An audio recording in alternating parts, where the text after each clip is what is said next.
Yo les comentaba que como yo soy particularmente emotivo y voy a tocar puntos que me son muy sensibles, entonces yo preferí escribir lo que voy a decir, porque pues la emotividad después luego me puede llevar a...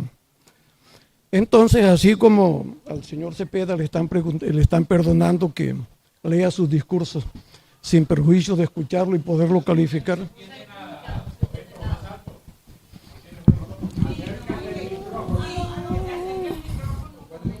Ahora sí.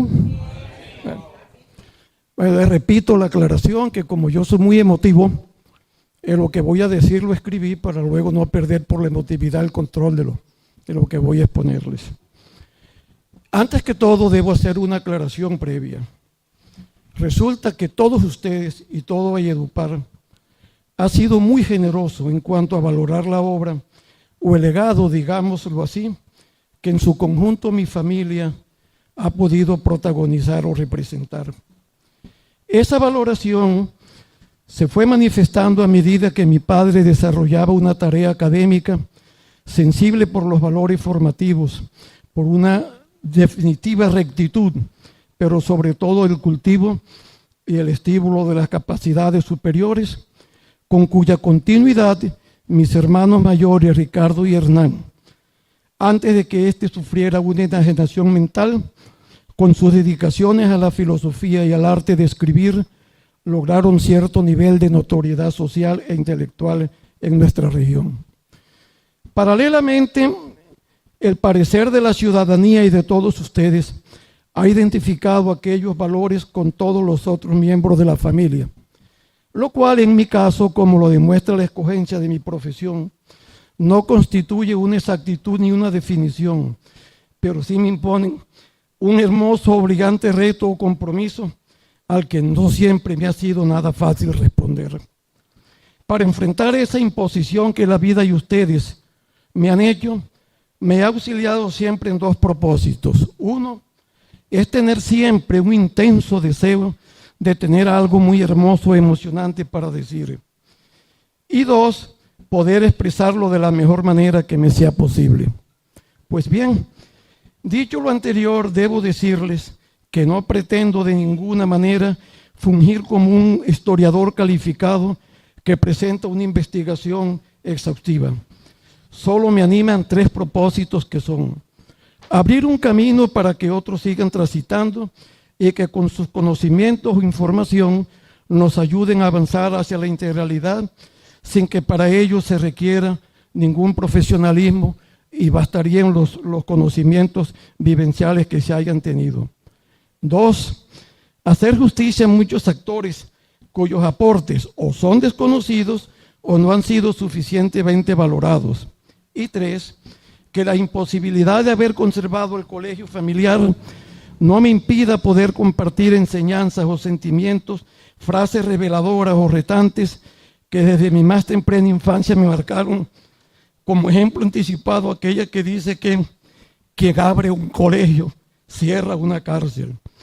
O compartir enseñanzas que sirven para el comportamiento práctico, como aquella que me ordena: cuando vayas a escribir, todo lo que consignes debe ser precedido de lo que su comprensión implica, y que, por cierto, fue lo que me permitió preparar esta charla. Pues bien, establecido lo anterior, y al entrar en materia, debemos establecer un marco conceptual dentro del cual vamos a movernos y en el que, sin menoscabo de lo cuantitativo, podamos hacer énfasis en lo cualitativo. Y para hacerlo, voy a apoyarme en el psicoanalista de actuaciones históricas Waldo Frank, quien en la magnífica y extraordinaria obra Nacimiento de un Mundo, que dicho sea de paso,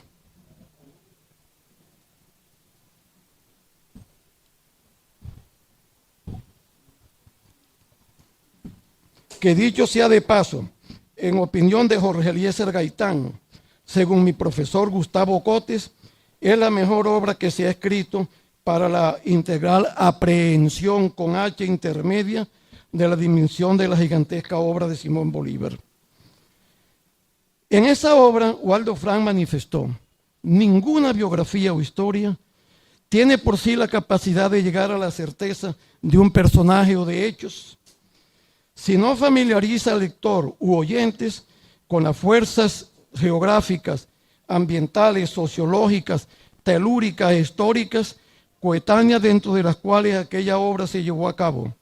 Por tanto, las biografías o historias estilo Plutarco son biografías inertes, muertas, que a lo sumo pueden constituirse en información importante o estadística para otros tratadistas más calificados. Consecuentemente, con lo anterior, para efectos de nuestra charla, nos vamos a trasladar a la década de los 40 del siglo pasado, en la que ocurrieron muchos hechos que marcaron un punto de inflexión y que condujeron a un crecimiento exponencial de nuestras oportunidades educativas y cuyos resultados, según Rodolfo Campos Soto, son una de las tres causas del surgimiento de nuestra ciudad, siendo las otras dos, el desarrollo vial en la administración López Pumarejo y desarrollo de la agricultura, de las únicas que se hablan y se ponderan como si el desarrollo pudiera ser solo un hecho material y como si el gran protagonista de la historia no fuera en última el propio ser humano.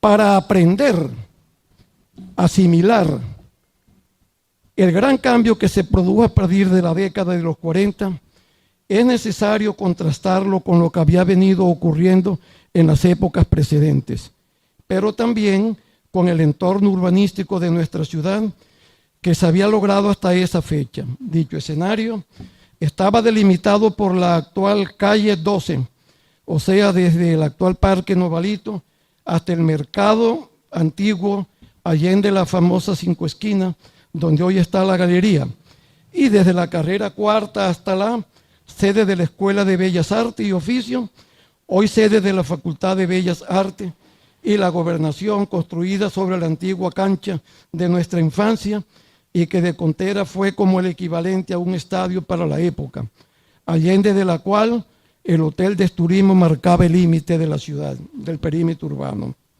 Pues bien, en ese bucólico Valledupar encontramos que para satisfacer las necesidades de estudiar en la población se contaba con tres instituciones educativas que son: 1, tercera escuela pública de varones de datación no precisada que funcionaba en la carrera 11 entre calles 14 y 15. 2, Colegio de la Sagrada Familia desde 1923, cuya sede todos conocen. 3, la parroquial Vicente de Valencia a partir de 1934, y la cual se convirtió después en el famoso Colegio Pablo VI.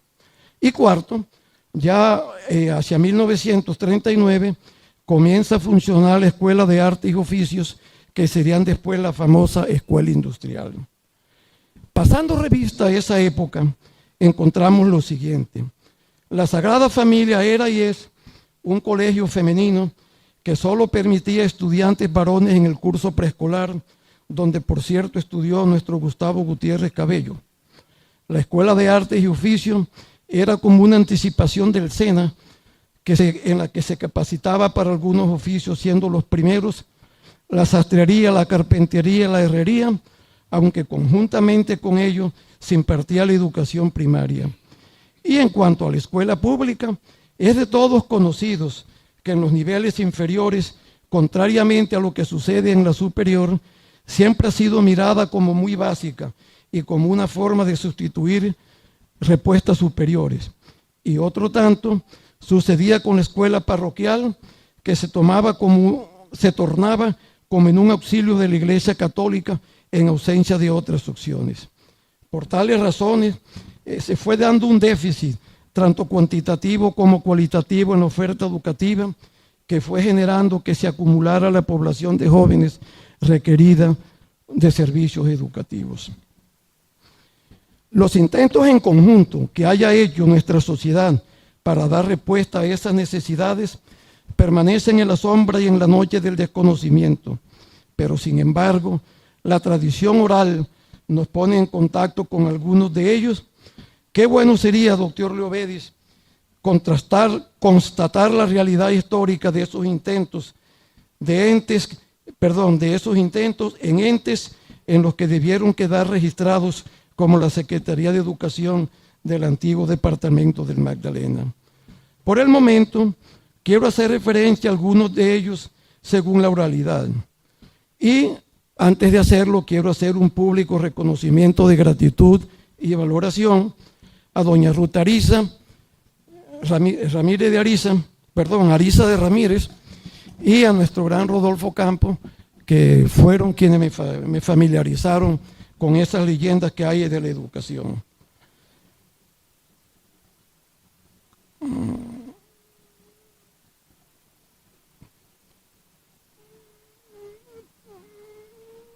El primero fue la fundación por parte de María Concepción Loperena de Fernández de Castro de la Escuela de Primeras Letras de Enseñanza Lancasteriana, insistimos, según la tradición oral, y la cual, al parecer, implementó el método monitorial que se practicaba con una rígida disciplina que se imponía con castigo, de donde heredamos la admonición que nos es tan familiar de que la letra con sangre entra.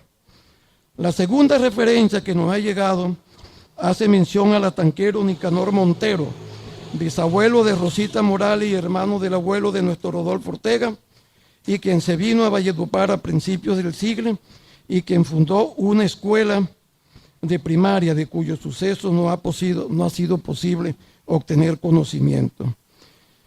Entre paréntesis, doctor Jaime Murga, este primer educador fue de estirpe conservadora y ahí inició una tradición que después se consagraría. En tercer lugar, se hace alusión a una escuela fundada por don Juan Gutiérrez, tan amigo de la cultura como del dinero, quien habría cerrado, pero la cerró por mal comportamiento de pago por parte de las familias vallenatas.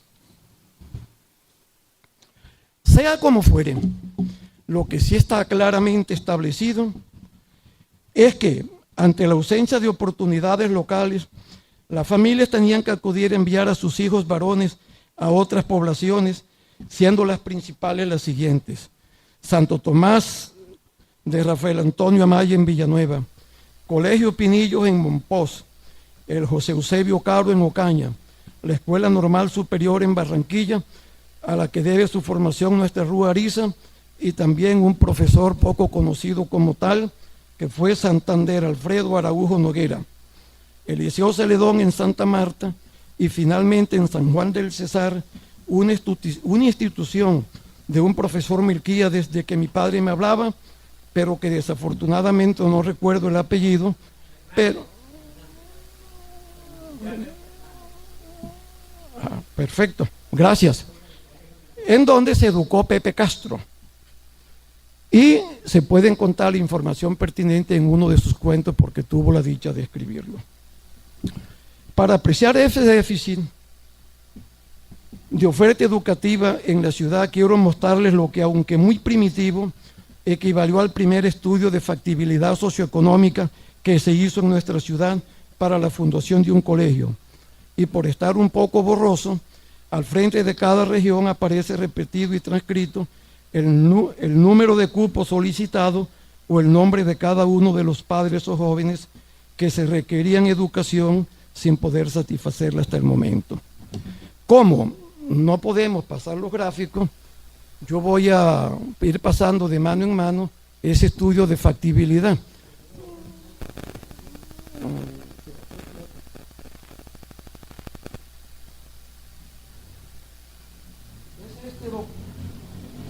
Es este documento donde las personas dictaban el número de hijos que requerían educación, y esta es la letra de mi padre, y este fue el primer estudio de factibilidad. Está transcrito, pero lo pueden ir pasando, y ahí...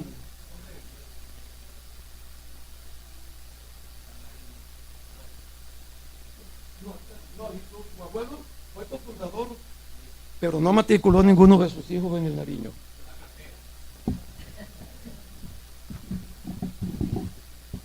Bueno, simultáneamente con lo anterior, se dio un hecho que de manera casi insensible e inconscientemente había una fortísima influencia argentina en la región que se había iniciado bajo el gobierno de ese país de Domingo Faustino Sarmiento, llamado el profesor presidente o el padre del aula, que había articulado alrededor de la educación un bellísimo y vasto problema de gobierno y generalizado programa que llevó a su país a portas en aquel momento de convertirse en una potencia mundial, y a los cuales nos referiremos más adelante si le obedes y si Dios lo quiere. Esa influencia se ejercía a través de 3 canales, que eran, primero, las escuelas de educación por correspondencia de origen norteamericano, pero con introducción en las primeras filiales en aquel país. La primera de ellas fue la Enfield School, con enseñanza vocacional, en donde algunos de nuestros padres, entre ellos el mío, por cierto, y muchos de nuestros profesores en los pueblos, iniciaron el estudio del inglés, y en donde se formaron la totalidad de los prestadores de servicios de mecánica automotriz, electricidad, radioelectrónica y refrigeración y aire acondicionado.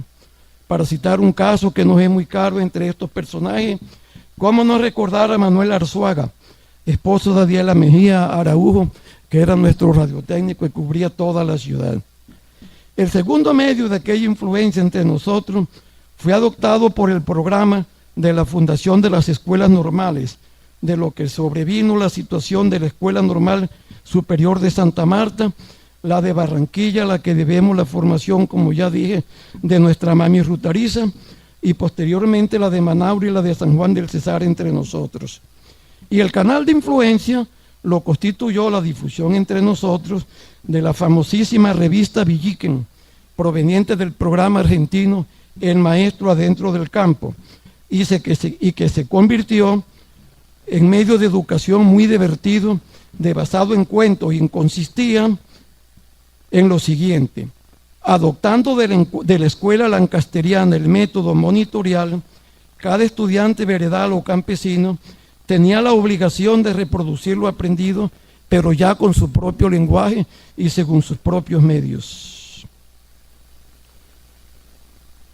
Así ello resultara muy primario. Luego, ese producto fue sometido a la elaboración de historietistas o ilustradores narrativos, que eran convertidos en historias gráficas con las que se elaboraba la revista, que llegó a distribuir por toda América hasta 500,000 ejemplares mensuales. Ese material llegó inicialmente a través de algunos sacerdotes de la Iglesia Católica, en el caso familiar el padre Serrano en el Molino, quien se las hacía leer a mi padre, pero después comenzó a ser importada por el librero vallenato Roberto Silvera, y llegó así a conocimiento de casi todos los que se convirtieron en nuestros educadores y también en el de algunos de nuestros padres. Voy a hacer un paréntesis ahí porque quiero hacer énfasis en lo que sucedió en la educación argentina, porque cambió a toda América.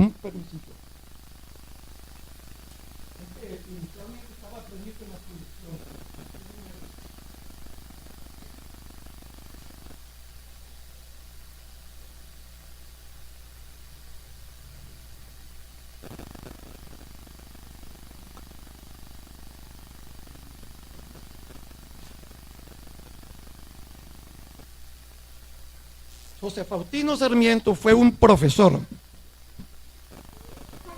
a quien llamaron el profesor presidente o el padre del aula.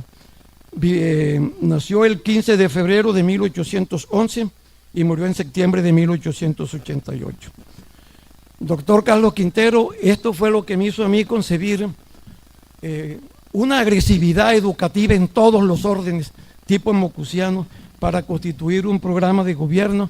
Gracias por su apoyo, quiero darle ese mérito en público. Me estimuló mucho para llevarlo a cabo, pero después la intervención del actual representante del Partido Conservador se opuso y destruyó el apoyo que Marta Lucía Ramírez, a través del doctor Jaime Murga, me había otorgado. Entrando en tema, José Domingo Sarmiento en su programa contempló lo siguiente: fundó la primera escuela normal en América para la formación docente y la exportó a todos los otros países de América. Creó 830 escuelas en diferentes poblaciones de su país. Como no había profesores suficientes, Anuló los requisitos para la inmigración de docentes desde Norteamérica y se nacionalizaron 63. Con la ayuda de estos y con fuertes estímulos salariales, se crearon las escuelas ranchos para el sector rural. Para llegar a sectores menos accesibles, se instituyó la revista Villiquen, que publicaba las clases, pero preparadas por los mismos alumnos. Creó el Observatorio Astronómico, la Facultad de Ciencias Físicas y Matemáticas. Tramitó la educación por correspondencia, logrando la vinculación de la Enfield School y las que le siguieron. Implementó la cultura ciudadana, estableciendo que hasta en la atención brindada por funcionarios debía cumplir una función didáctica. El día de su muerte se instituyó como el Día del Maestro en toda América, pero en Colombia se instituyó luego por disposición de Mariano Ospina Pérez el 15 de mayo como el Día del Educador, debido a que el Papa Pío XII declaró a San Juan Bautista de la Salle como patrono de los educadores, cuya fiesta se celebraba en dicha fecha. Con tales influencias, no es de extrañar que el profesor Ricardo González se enamoró de la educación y a la edad de 15 años fundó el primer colegio que comenzó a influir, San Lucas del Molino, en donde se educó toda la armentera que existe. Perdón, profesor. Gracias.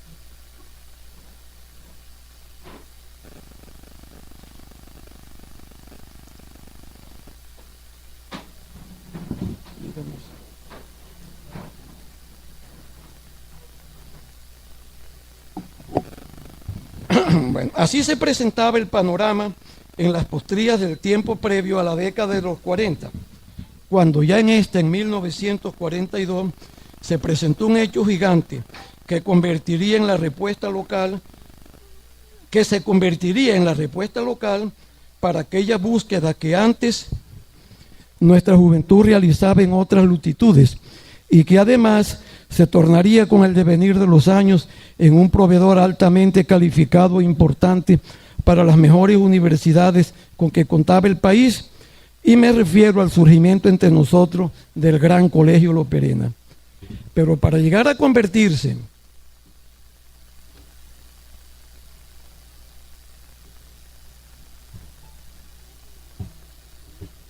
en el gran alma mater que fue y que sigue siendo, tuvo que superar diversas limitaciones de diversas índoles y evolucionar de forma relativamente acelerada.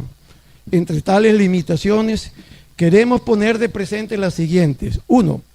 No contaba con sede física propia y por tanto tuvo que iniciar en la de la Escuela de Bellas Artes y Oficios, que ya contaba con la suya desde 1939, estrenando el Perena la suya solo en 1951. 2. No había escuelas que pudieran proveer el número ni la calidad de estudiantes de primaria que se requerían para la consagración de un colegio de bachillerato completo. Por tanto, tuvo que iniciar con los cursos desde cuarto de primaria hasta primero de bachillerato, equivalente al hoy sexto grado. Y tercero, no había un recurso humano docente preparado en la ciudad para regentar o constituirse en un cuerpo académico que garantizara un funcionamiento permanente y de alta calidad de la institución. Para importar licenciados y normalistas, la ciudad aún no era atractiva. Además, los sueldos no eran estimulantes, sobre todo cuando un cambio de residencia podía implicar el doble de los gastos. No existían posibilidades alternas de trabajo, amén de que nuestro valle querido aún no había logrado aquella condición privilegiada de ser la de los mejores servicios públicos en todo el país.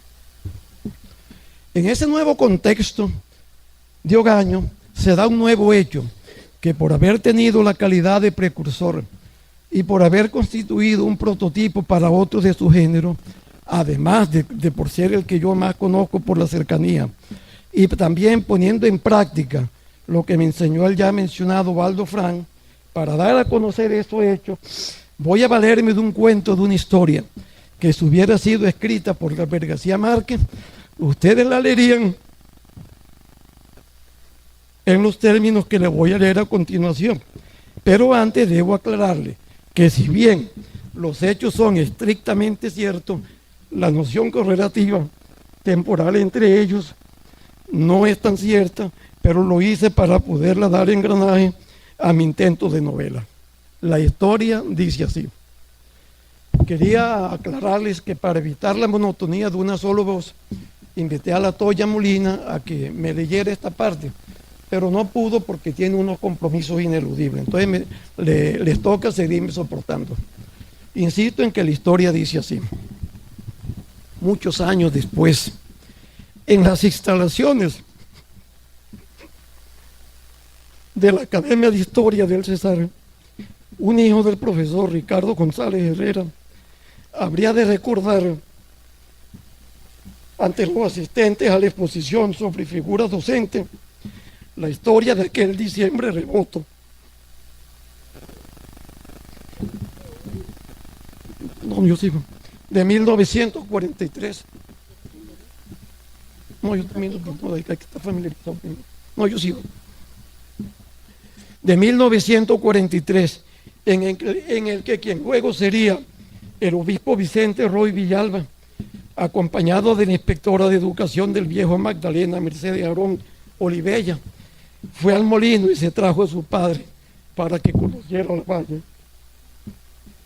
La ciudad era entonces una aldea señorial de calles pedregosas, aparente para las competencias de los barquitos de papel en las escorrestías invernales, pero que en la cotidianidad los muchachos evitaban por el temor reverencial de saludar a los patriarcas que, ataviados de blanco en las terrazas, socializaban los sucesos comarcales. Las siluetas de aquellas calles más lejanas estaban enmarcadas en el perfil de casitas de bareques con sus palmas caladas, y las aledañas de una plaza que surcaba una acequia eran de cal y canto, como reza la canción que añora el viejo Valledupar.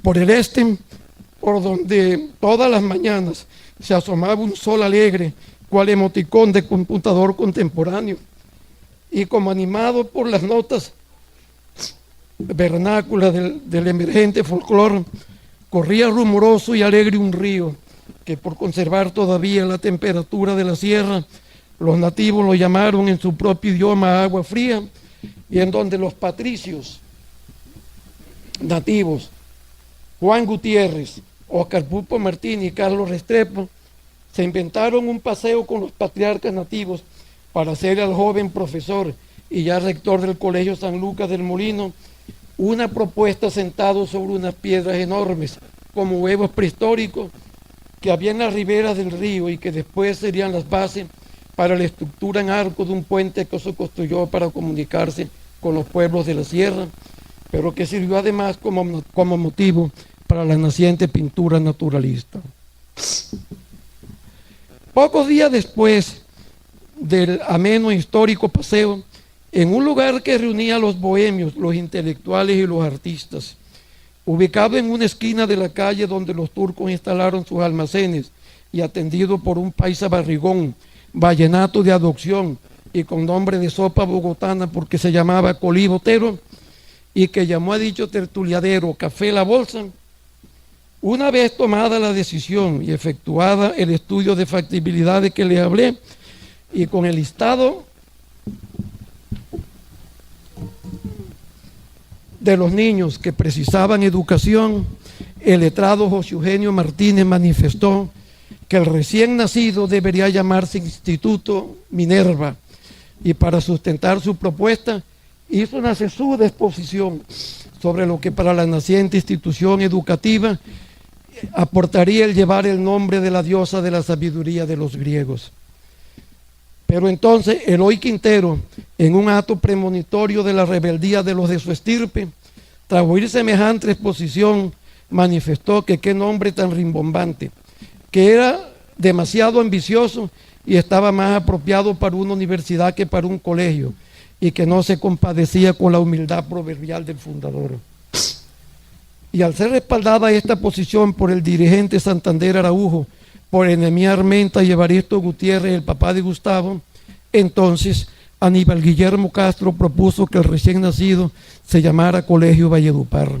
Pero entonces Nuevamente Eloy Quintero, el rebelde, esta vez coadyuvado por José Calixto Mejía, protestó nuevamente, diciendo que era un hombre demasiado palmario, que no aportaba nada y que por tanto nada agregaría a una institución educativa. Fue entonces cuando el historiador Pedro Castro Tres Palacios manifestó que, habida cuenta de que la criatura había de ser la precursora de la educación y que el precursor de la independencia lo había sido don Antonio Nariño, y que además en los derechos del hombre que éste había traducido se consagraba el de la educación como una fundamental, nada más natural que llevara su nombre. Y para buscar la justificación regional, recordó que el prócer había reclutado un contingente importante de soldados vallenatos que, comandados por el patellalero Dimas Daza, quien fungía como tambor mayor, habían participado en la batalla del Bajo Palacé. A Joaquín Campomaya y a Casimiro Raúl Maestre los convenció la cosa. Y ya iban a aplaudir cuando Juan Manuel Arón intervino para manifestar que dejaba constancia de que así quedaba bautizada la criaturita y que como regalo de grado le entregaba esta campana, la cual entregó con una bellísima carta que está en poder de su hijo Rodrigo, que si el tiempo da podemos leerla. La iba a exponer, la campana y el sonido, pero no se pudo. Finalmente manifestó en la reunión, le recordó al profe que usara en la campana como motivo para exponer en las planas con que se mejoraba la caligrafía el refrán aquel de que la voz de la campana es la voz soberana.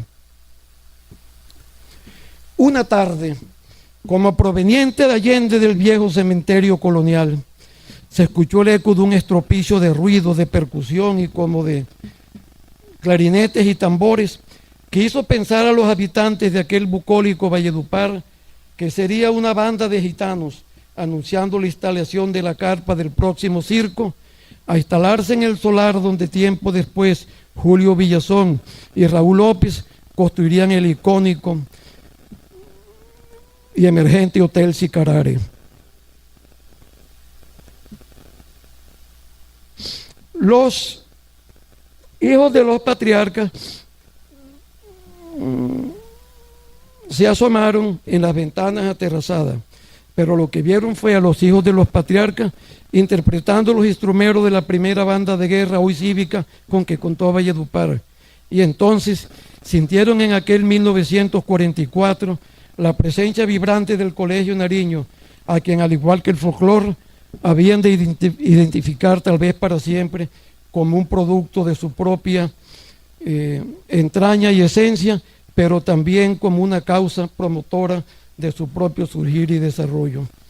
Un pequeño paréntesis para hacer un reconocimiento a los rectores de los otros colegios, porque a raíz de ser ese el origen de Nariño, se convirtió, sí, el Nariño era como el origen de los colegios privados, todos así lo asimilaron y nunca hubo una efeméride del Nariño que no fuera presidida por el Gimnasio del Norte, por Ateneo del Rosario y por casi todos los colegios de la ciudad. Ese día de las efemérides del Nariño eran días cívicos que paralizaban la ciudad, gracias a todos ustedes, y como para entender la grandeza hay que ser grande, eso habla mucho en favor de ustedes. El mundo era tan reciente que apenas días antes se había escuchado el murmullo del malestar de las protestas de las matronas de los hogares bíblicos, porque sus hijitas habrían de compartir las mismas aulas con los varones, y eso era un acto absolutamente inmoral. Fue entonces cuando Blanca Noguera manifestó: yo sí voy a poner a mis muchachitas en ese colegio, para que a una edad muy temprana aprendan a defenderse de la bellaquería de los hombres. Que también interpretó Consuelo Araujo ese mandamiento, porque creo que antes de al mes y medio, y tal vez prevalida del respaldo de la presencia de su hermano Álvaro, le propinó tremenda puñera al estudiante Toño Baute Pistola para defender su derecho al disfrute de la merienda.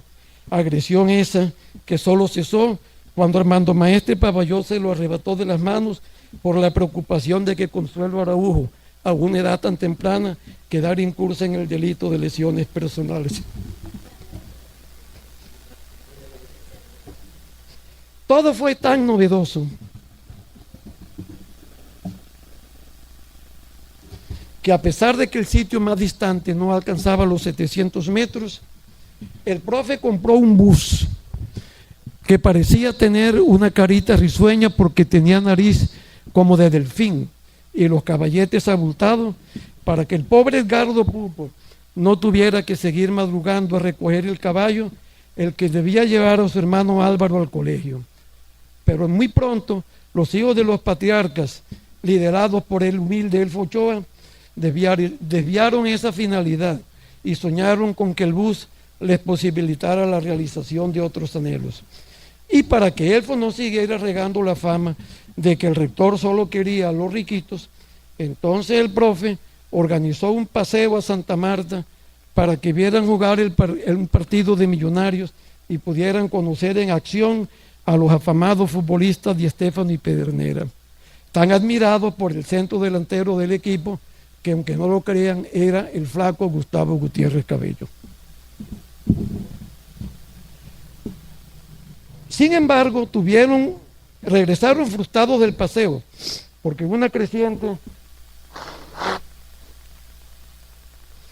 imprudente del Caño Las Lajas y que obligaría luego a la construcción del puente Iden, cercano a Mariangola, les impidió llegar a su lugar de destino, y después de reintentar en el río Cesar, fueron a parar en el caserío de los Guacoches en un sancocho de chivo.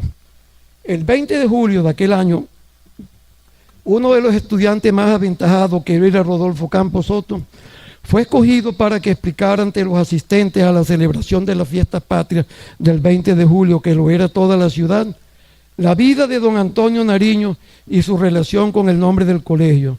Pero imprevistamente el profe tuvo que correr a bajarlo y a consolarlo, porque estaba bañado en lágrimas, ya que con el susto tan tremendo que le dio, se le había olvidado el magnífico discurso que se había aprendido de memoria y que tanto había ensayado para que lograra adquirir la grandilocuencia de un Gaitán o de un Laureano Gómez, que eran los admirados en la época. Y para que nada faltara, llegó también la cuota de la discordia, porque José Calixto Mejía se puso bravo porque a su hijo Tom, al tiempo de que a Rodolfo Campos Soto le pegaron sendos reglazos por haberse volado de una clase. Pero Joaquín Campos, papá, fue a contentarlo, a pedirle que firmara una carta que decía y dice porque la conservo. Para que no se dividiera la autoridad que debía educar a sus hijos, firmara la carta que decía: profe, sígale dando duro a estos sinvergüenzas, y si se vuelven a volar, por favor córtemele la sala, que yo aquí se las emparejo.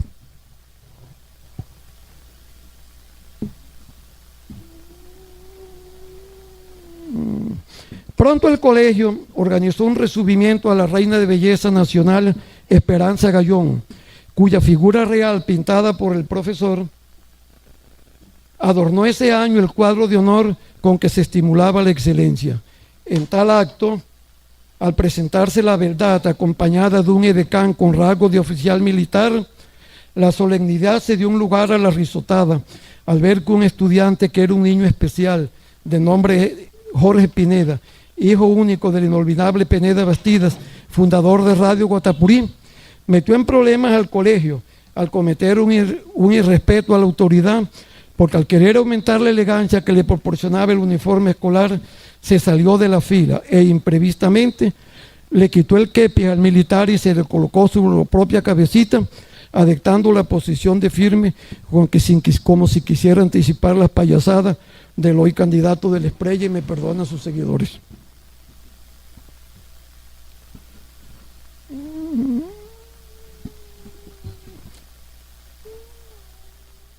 Pronto se difundieron en la población los sentimientos y las costumbres ciudadanas y cívicas, ya que los estudiantes llevaron a sus hogares la exigencia obligatoria de colocar las banderas en las casas durante las celebraciones patrias. Y esa devoción del amor hacia lo propio se amplió hacia lo continental, ya que el Día de la Raza, el colegio, además de hacer obligatorio el himno de las Américas, se turnaba con la exhibición en fachada de la bandera de todos los países hermanos de América. Así, De los barrios de aquel viejo valle como de las poblaciones circunvecinas concurría la muchachada. De Manaure, Poncho Cote trajo y matriculó a sus 3 monitos para no tener que esperar el día sábado para verlos. Rafa Escalona matriculó a los hijos de la Malle y en una ocasión, para justificar su atraso en el pago de las pensiones, se presentó con Jaime Molina para que, basado en unas ideas del profe, diseñara el escudo con el eslogan y filosofía del colegio, y que hoy les traje en original como constancia histórica. Qué vaina que no lo podamos ver. En su discurrir, el colegio se convirtió en un centro integrador de todos los sectores sociales y generador de igualdad de oportunidades, concediendo becas o descuentos a los menores favorecidos por la fortuna. Así fue, amigos, el inicio de una revolución educativa protagonizada por los colegios e instituciones privadas, que determinó el surgimiento de la juventud coetánea y que logró que el analfabetismo fuera entre nosotros una planta bien difícil, por no decir que imposible de encontrar. El dinamismo de aquella década de los 40 adquirió un impulso renovado, y las limitaciones que tenía el Loperena, digamos figuradamente, para su entronización, comenzaron a ser superadas al amparo de 3 determinantes, a saber: primera, provisión de estudiantes por parte del Nariño, de la Escuela de Bellas Artes y del Colegio Loperena, y otros que fueron apareciendo, como el Colegio Santa Fe, fundado por el profesor Alfonso Carrillo y después adquirido por Carmen Gutiérrez de Armenta. Fueron apareciendo y procuraron la población estudiantil que, a la manera de las olas que se suceden unas a otras, fueron creando la necesidad paulatina y progresiva de nuevos cursos. Segunda, la terminación de la sede física del Colegio Loperena en el 51 fue proporcionando el espacio y el escenario propicio para esos nuevos cursos, hasta que en 1957 se llega a la cúspide de ello, con la graduación en 1957 de la primera promoción de bachilleres que hubo en Valledupar, y en la que, como representante de los graduados, pronunció un bellísimo discurso el mejor bachiller, que fue en aquella época el médico José Enrique Mindiola. Y tercera, la aparición en escena de nuevas oportunidades laborales para docentes que crearon y fueron creando los nuevos colegios que fueron apareciendo, propició la importación de varios de ellos, que hicieron aporte invalorable, algunos de los cuales hasta fundaron nuevas instituciones. Ya en la regencia o como en la cátedra se volvieron legendarios. ¿Quién no recuerda, por ejemplo, como un patrimonio propio, la paternidad docente de un Miguel Maldonado Manjarres, de un Osvaldo Quintana, de un Alfonso Artú del Castillo Rada y otros? Creo que sería creativo, doctor Lovedi, para la historia y estimulante para las nuevas vocaciones docentes que la Academia de Historia liderara un cuadro de honor para ellos, pero que por supuesto había que completar. Y asimismo hay que seguir consagrando los nombres de nuestros educadores. Por eso no vacilo en proponerle que usted lidere, que la alcaldía, doctor Lucho Orozco, lidere una medalla de reconocimiento que se llama Medalla de Honor al Médico Dagoberto Fuentes Zuleta. Así se efectuó una inversión o cambio en el intercambio, perdón la redundancia, de Valledupar con las ciudades y regiones circunvecinas. Y aquellas poblaciones que otrora eran destino o meta para nuestros jóvenes en busca de superación, ahora se convirtieron en recíprocos orígenes históricos de una juventud para igual que nos llegaba, al amparo del cual se ampliaron las posibilidades educativas y aparecieron numerosas instituciones. En tales circunstancias, 2 años, fueron apareciendo sucesivas instituciones como respuestas educativas, sobre las cuales tendría mucho que decir, sobre todo cualitativamente, pero como no se trata de ser exhaustivo, con mucha tristeza debo reconocer que se impone la capacidad de síntesis, lo cual haré con el cuadro que expondré a continuación, pero sin perjuicio de referirme tangencialmente a alguna de ellas. Aquí está el cuadro, creo que lo podemos leer al final, de todos los colegios que fueron apareciendo con sus fechas y sus características. Hasta aquí llega la historia como quien la podría contemplar a alguien que estando en la cumbre puede mirar para los valles, o sea, en su proyección histórica. Como no se trata de ser exhaustivo con mucho dolor, no puedo seguir sintetizando la magnífica obra que hicieron otras instituciones y que procuraron llevar a la exactitud, como el Gimnasio del Norte, el Colegio Bilingüe y muchas otras. Mención aparte,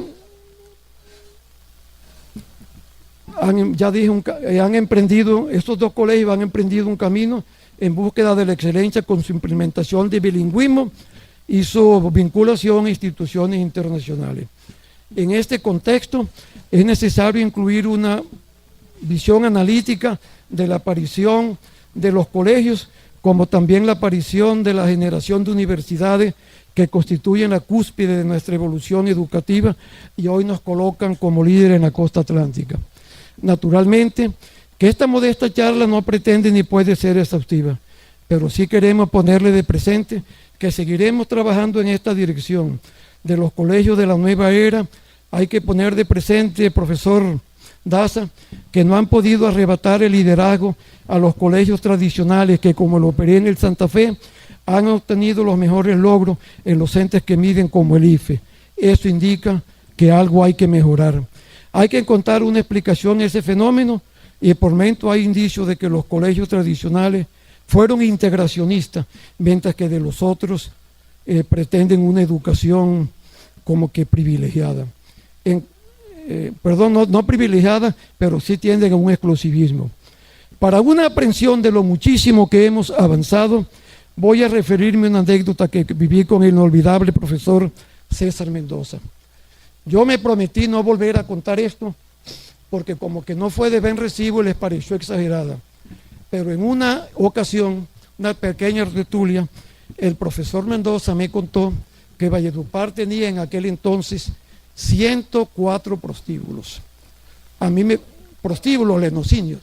A mí me pareció exagerada, pero hagamos una reflexión. Pensamos en el barrio Las Piedras de 4 casas. Pongámosle lo mínimo, 20 casas por cuadra, ya son 80.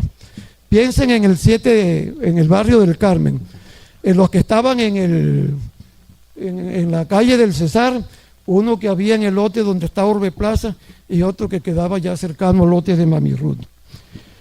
¿Cuánto hemos avanzado? Porque imagínense que contrariamente al día de hoy, tenemos la pendejadita de 103 buenos colegios, 7 universidades, 3 instituciones de educación media. Entonces eso representa cómo hemos avanzado, pero también es una invitación poderosa para seguir marchando en esa dirección. Asimismo, quiero poner de presente y vivir algunos hechos curiosos que pueden resultar divertidos y dejar enseñanzas, contar anécdotas de Carrillito, por ejemplo. El segundo colegio de fundación privada por el profesor Alfonso Carrillo fue el único que despertó rivalidad. Entonces los estudiantes del Nariño le ponían letra a la música de la banda de guerra y decían: la banda de Carrillito no sirve para nada. Y eso enfurecía a los rivales y tuvieron que intervenir los educadores para lograr una cordial armonía, de lo cual todos los colegios posteriores fueron modelos de colaboración y de integración. Mención especial quiero hacer del profesor Dagoberto Fuentes Zuleta por 2 motivos. Una, porque intentó innovar. Fundó su colegio, tuvo mucho éxito, y para que lo siguiera creyendo quiso crear un modelo, digamos que campestre. Lo trasladó a Pueblo Bello para crear ya un aislamiento de condiciones no educativas, pero la clase alta no le respondió y eso condujo a la desaparición. Sin embargo, me inclino ante él porque tal vez sea el único que no necesitó de un colegio para seguir siendo educador y convirtió a la totalidad de Valledupar en un colegio inmenso donde ejerció influencia en muchas personas que surgieron, como Rodolfo Ortega, Melciades Cantillo, el aquí presente nuestro presidente de la Academia, Leovedis Martínez. Retos. La educación tiene como fundamento último lograr que cada ser humano pueda llegar a lograr ser la mejor versión posible de sí mismo. En esa dirección creo que debemos educar sin abandonar los valores tradicionales, educar en los valores de la vallenatía, urbanismo humanista lleno de afecto integrador, dirigencia más honesta como ya la tuvimos y que urge recuperar, desarrollo de la vocación ecológica, la mística de volver a ser los más limpios, cuidar de la calidad de los servicios públicos, etc.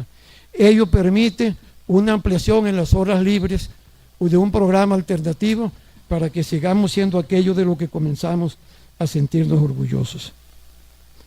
Por último, doctor Jaime, quiero hacer un reconocimiento a mi partido porque la educación nuestra es de estirpe conservadora. Nicanor Montero el primero, Ricardo González, Francisco Molina Sánchez, nada más ni nada menos que César Mendoza, Jaime Murgas Arzuaga con la UPC y Cristian Moreno con la Nacional. Entonces, ser conservador debe ser un reto para ser devoto de los mejores valores que esperamos seguimos cultivando porque desgraciadamente en este momento han desaparecido. Muchas gracias.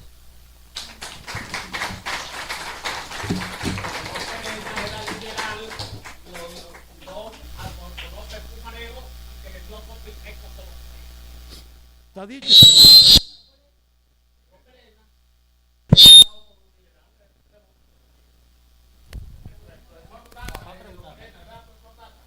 No sé, Luavi, perdona, no sé si ustedes permitan que Rodrigo Alón les lea una cartica, es cortitica. Gracias, doctor Alberto. Posteriormente, doctor Rodrigo, quiero dar la palabra al doctor Álvaro Yaguna porque procedemos a continuación a las distinciones y luego pasamos a conversar y a controvertir sobre lo que ha expuesto el profesor Alberto González.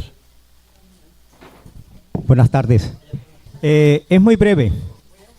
He querido unirme en esta oportunidad grandiosa a este gran homenaje a mis maestros, mis profesores en el Colegio Nacional Lopereno. He titulado este artículo La integridad aprendida en el Loperena, por Álvaro Yaguna Núñez. En el dinámico discurrir cotidiano, los diferentes medios de comunicación, afortunadamente, todavía nos permiten esbozar conceptos importantes tras la búsqueda de una sostenibilidad social integral, que a veces nos parece difícil y compleja de obtener. A propósito de la acepción integral, en esta oportunidad grandiosa propiciada por la Academia de Historia del Valle de Upar, me he llamado a la reflexión sobre cómo logramos llegar a los intervalos de la integridad en el glorioso Loperena. Con conocimiento de causa y propiedad, hoy rememoro. En el periodo 1968-1973, integré un grupo de acuciosos adolescentes en pos de una superación académica trascendental.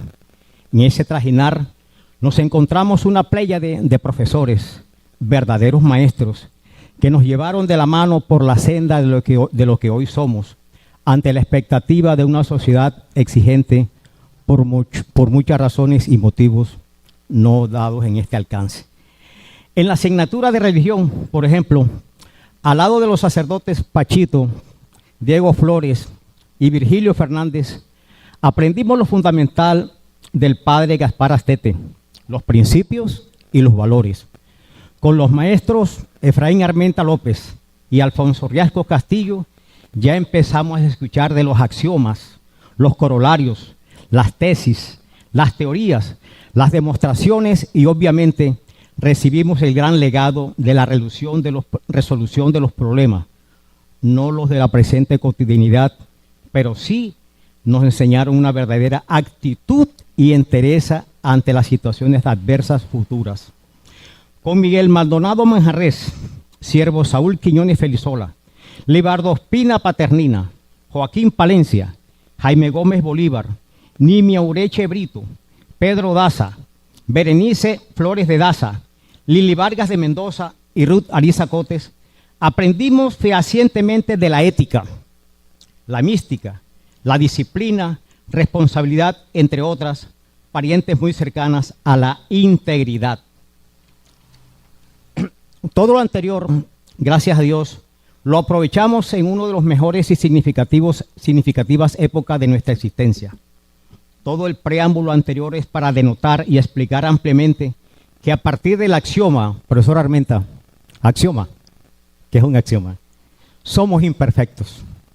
La vida, nuestros hogares, los verdaderos amigos y el invaluable concurso del glorioso Colegio Nacional Loperena, pienso yo, modestia aparte, aprendimos a ser íntegros.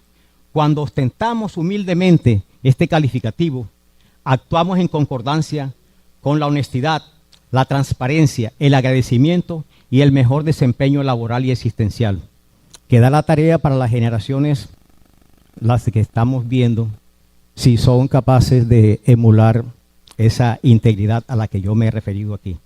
Es pues, reitero, una ocasión valiosa para manifestarle a este excelente grupo de maestros valiosos, todos, por tener la oportunidad de dar las gracias personalmente por ayudarnos desinteresadamente, sin apego y con mucho amor, a ubicarnos en el perfil y umbral perenne de ser íntegros. Postdata. En forma póstuma, evoco hoy al gran Nicolás Maestre Martínez, nuestro gran compañero eslopereno fallecido hace pocos días. Seguramente él también hubiese querido hacer parte de este gran homenaje a este laureado grupo de nuestros maestros loperenos. Listo, luego. Gracias. Bueno, la Academia de Historia del Valle de Upar lo enterramos hace 2 días. Se congratula en hacer un homenaje a los distinguidos profesores que hoy hemos convocado acá, porque han dedicado su vida a la formación de las juventudes del Cesar. La educación, somos conscientes, es el principal factor necesario para que un pueblo logre desarrollarse. Detrás de ella van algunas otras cosas. El doctor Luis Orozco Córdoba hace entrega de la mención al profesor Efraín Armenta López, como distinguido profesor, servidor de juventudes.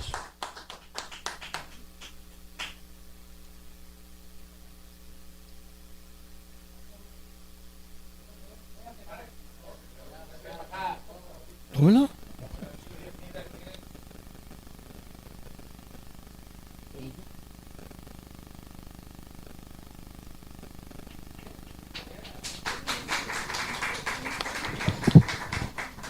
Buenas tardes.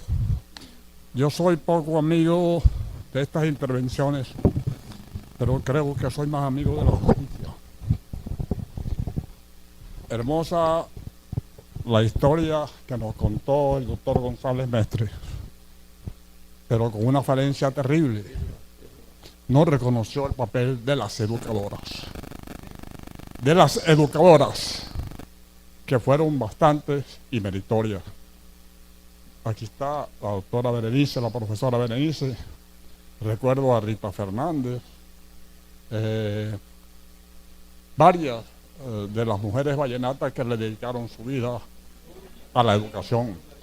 La doctora Ruth Ariza, Carmen Gutiérrez de Armenta, muchas. La doctora Amparo, actual propietaria del Santa Fe. Muchas mujeres que pusieron su aporte, dieron su aporte a la educación de los vallenatos. No es justo que los haya omitido. Gracias. Bueno, gracias, doctor. Bien, está muy bien. Entre otras cosas, yo debo decirle a ustedes algo que parece insólito. En el Colegio Nariño, durante los años 1960 y 1961, mi profesora, la que me enseñó a leer y escribir, increíblemente fue Mariana Men. ¿Sabían ustedes que Mariana Men había sido profesora? Mema Quirós también me enseñó. El académico Miguel Maldonado Martínez, el hijo del desaparecido profesor Miguel Maldonado Manjarres, hace entrega del diploma a la profesora Lili Vargas de Mendoza. Bueno, para mí es un honor entregarle este reconocimiento en nombre de la Academia de Historia.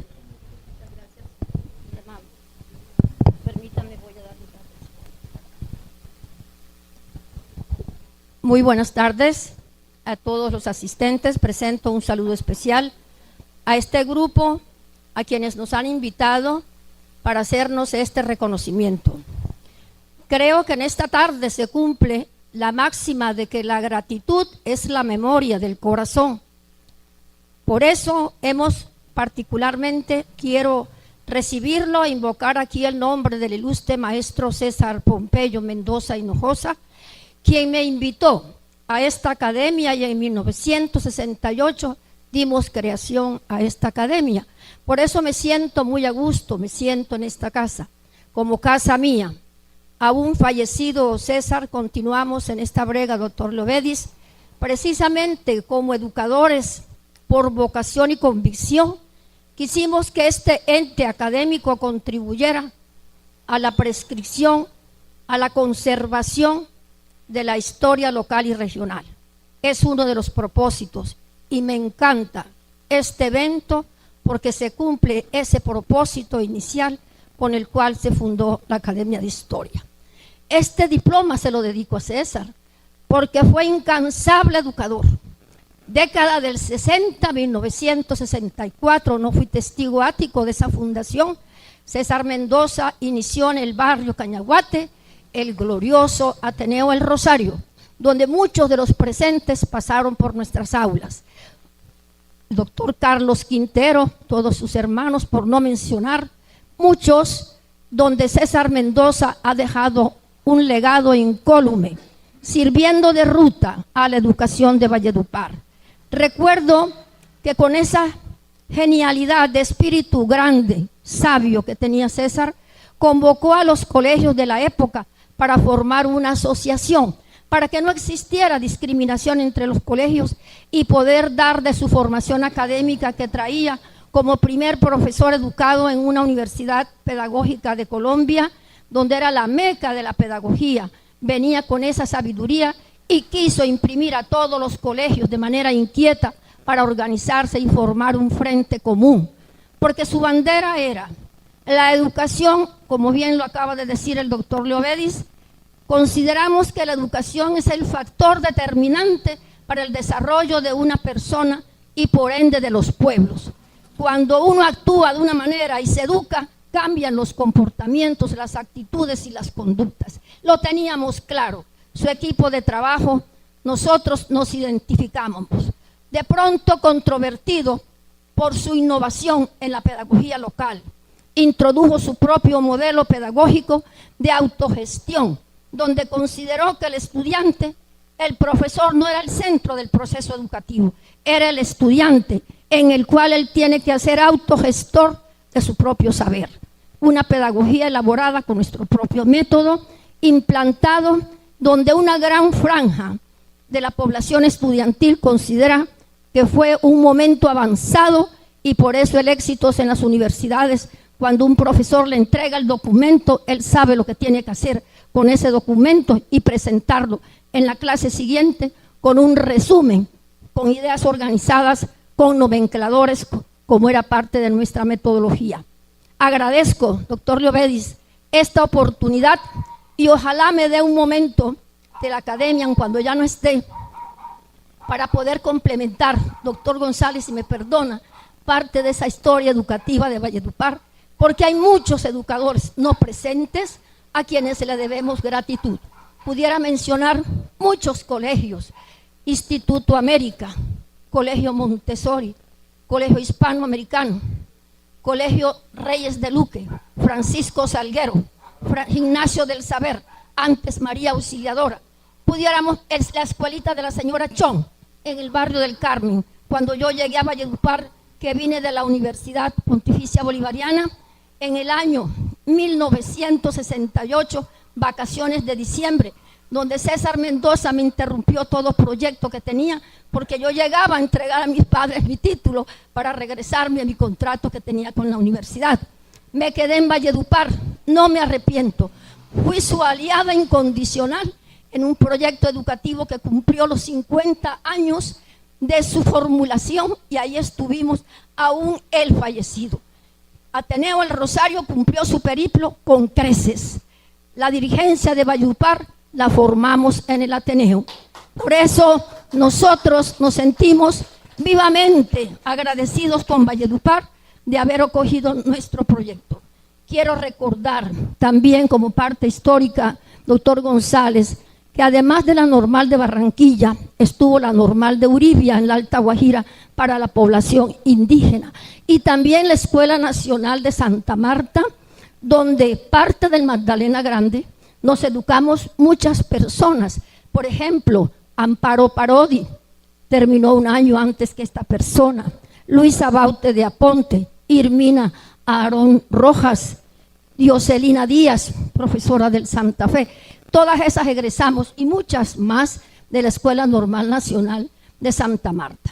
Pudiera en una sesión de la academia complementar su conferencia, doctor González, para poder hacer reconocimiento a un Disneylandia preescolar fundado por Rutariza, Colegio Disneylandia, que todavía está su edificación cuando volteamos en la carrera cuarta. ¿No, Ruth? Ahí está.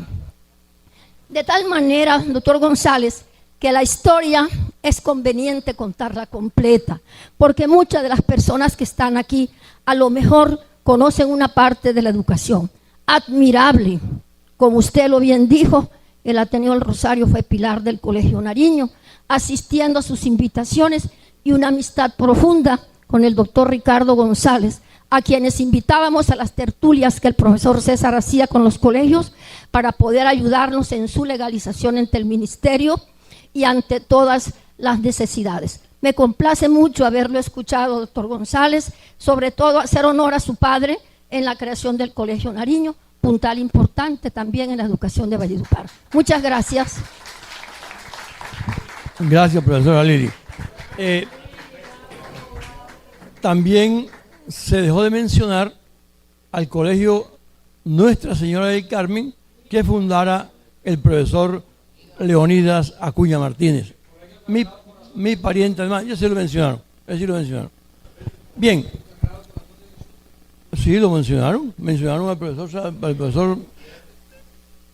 El vicepresidente de la Academia de Historia del Valledupar hace entrega de la distinción al profesor Pedro Daza Mendoza, quien junto con su esposa Berenice Flores de Daza fueron los creadores del Colegio Gimnasio del Norte, Educación para la Vida.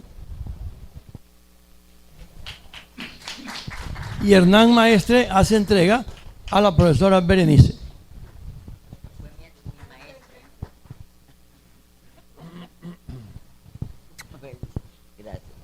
Bueno, muchas gracias por haberme escogido para hacer esta entrega a la profesora Berenice, ya que ella tiene en su haber la verdad es la educación de muchas gentes aquí, de muchos profesionales aquí en Valledupar. Pero yo, la satisfacción superior que tengo es el hecho de que yo fui su profesor en la universidad.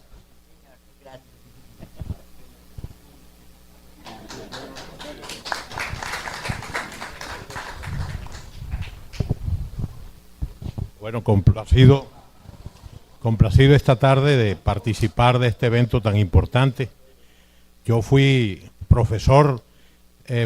fui alumno del profesor César Mendoza de Checha, nuestro querido Checha, desde cuando hizo sus pininos en el colegio del profesor Leonidas Acuña, en la primaria.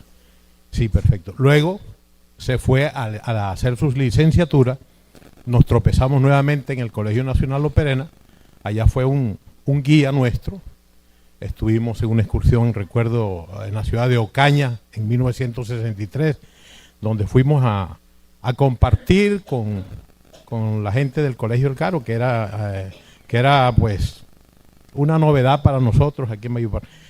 Profesor Pedro, doña Berenice, todos ustedes, profesor, profesor Almendra, sabemos del periplo que ustedes han realizado en esto de la educación, se lo agradecemos. La verdad es que la Academia de Historia se siente honrada con rendirles este pequeño homenaje que sabemos que podría ser, que debía ser para muchos más profesores, pero aquí tenemos una selección Colombia para los vallenatos en materia educativa. Entonces, muchas gracias a todos y complacidos con este acto. Bien, yo debo disculparme porque hay omisiones, es obvio, pero creo que estamos pues con un grupo selecto al que hemos escogido para ello. Más adelante, pues nos daremos el desquite, como dicen por ahí. El doctor Tomás Darío Gutiérrez entrega la mención al profesor Libardo Ospino, nuestro profesor de francés, inglés y español. Doctor Tomás Darío.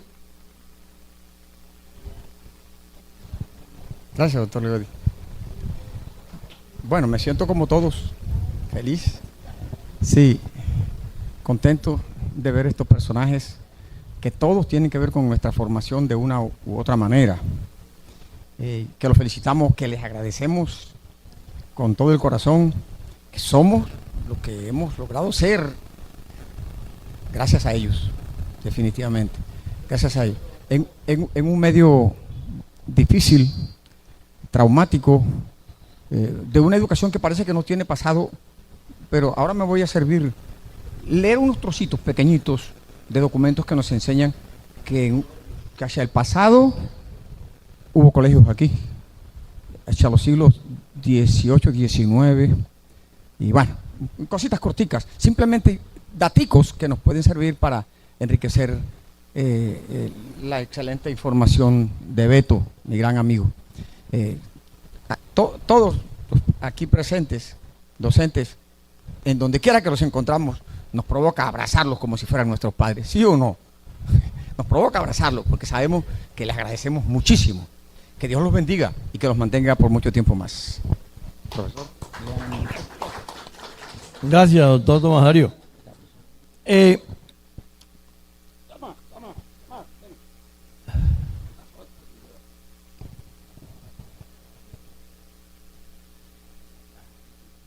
Al doctor...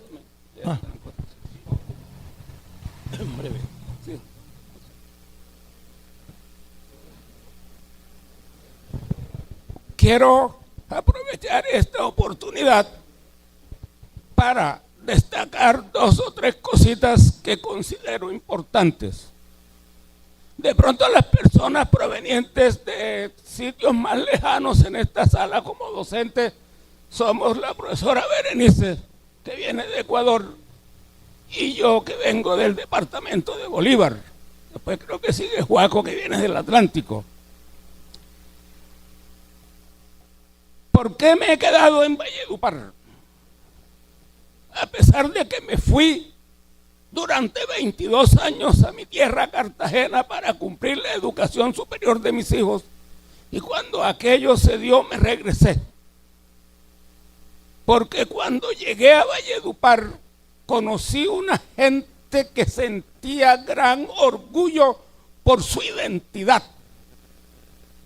Y es algo que tenemos que destacar, sentirse uno orgulloso de su identidad, conocerse lo que es.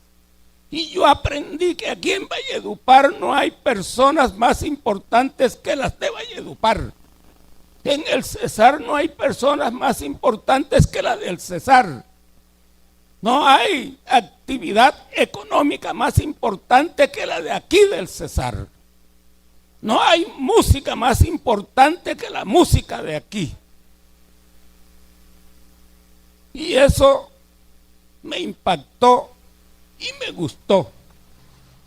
proveniente del Liceo Celedón de Santa Marta, donde había trabajado durante 4 años, llegué a Lo Perena y me encontré con unos jóvenes impetuosos que querían comerse el mundo, porque el departamento estaba naciendo y ellos querían ser los constructores de un futuro que nosotros hoy estamos viendo como un presente bueno y que debemos mejorar.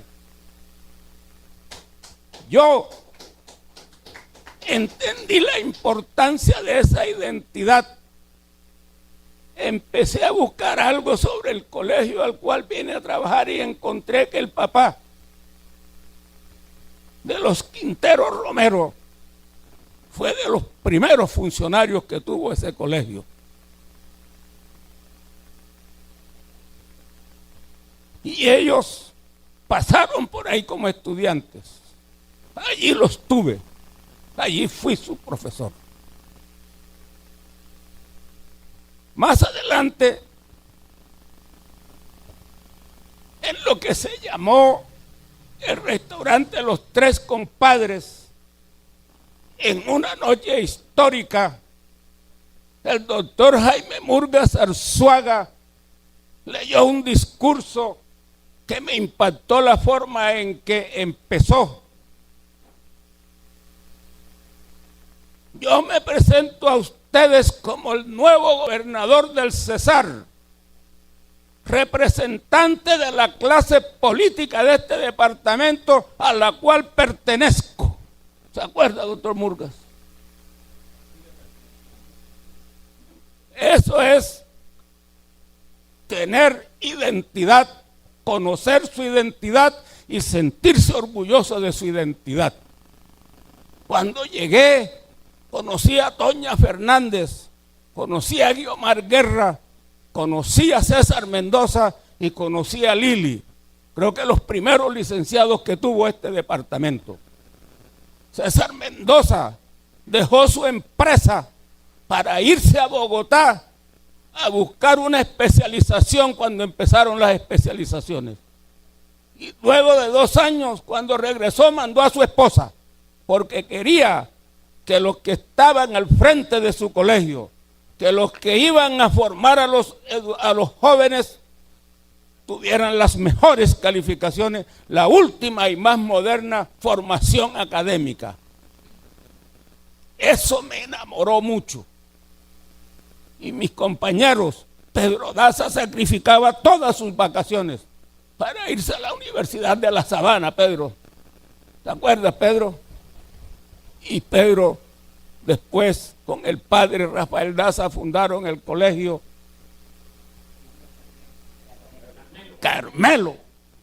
Y cuando Pedro se dio cuenta que él no era dueño de nada, decidió irse para Villalba y fundó el Gimnasio del Norte, porque tenía en su mente, en su corazón, trabajar fuerte por la juventud, pero también construirse para su familia un bienestar sólido. Los fallecidos, aquí está el hijo de mi gran amigo Miguel Maldonado Manjarres, cómo no recordar a Siervo Saúl Quiñones, a Jaime Rivas, a Campis. Cuando yo llegué a Lo Perena, el que me recibió fue el profesor Campis. Yo llegué un sábado y estaban ahí jugando basquetbol ahí en una cancha y me dijo, ¿tú qué? Digo, no vengo a trabajar. Y entonces me pegó un barrigazo, me dijo, vamos a ver qué es lo que es. Tú vas a enseñar qué es inglés. Bueno, ven, aquí están unos gringos que de la iglesia Benecer, ven para ver si es verdad que tú hablas inglés. Ese fue el examen.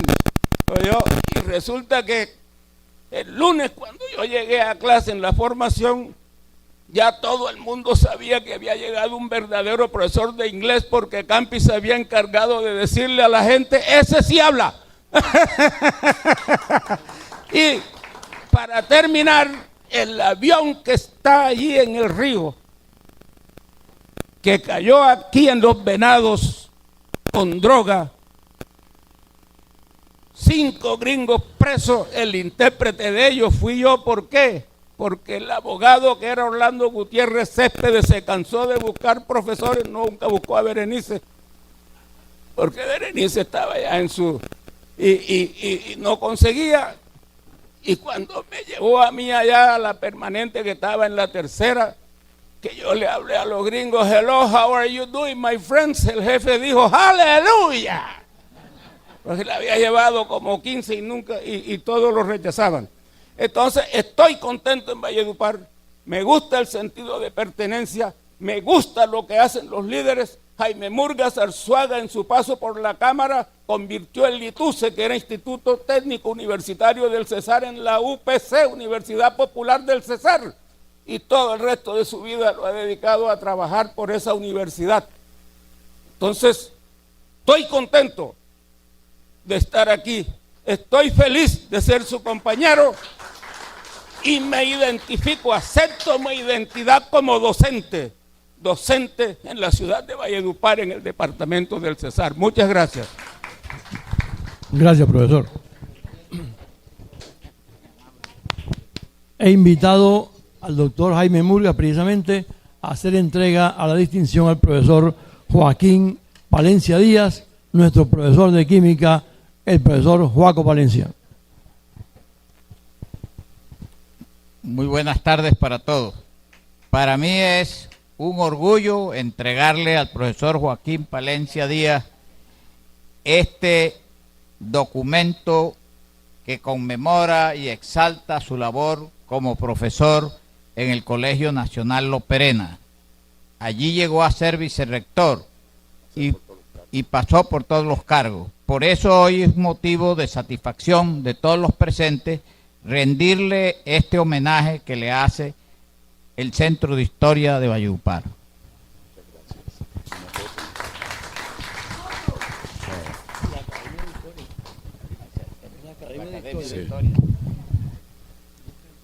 Me siento muy complacido por esta distinción muy significativa que nos ha proporcionado la Academia de Historia por un exalumno, amigo, compañero como el doctor Leovedis Martínez.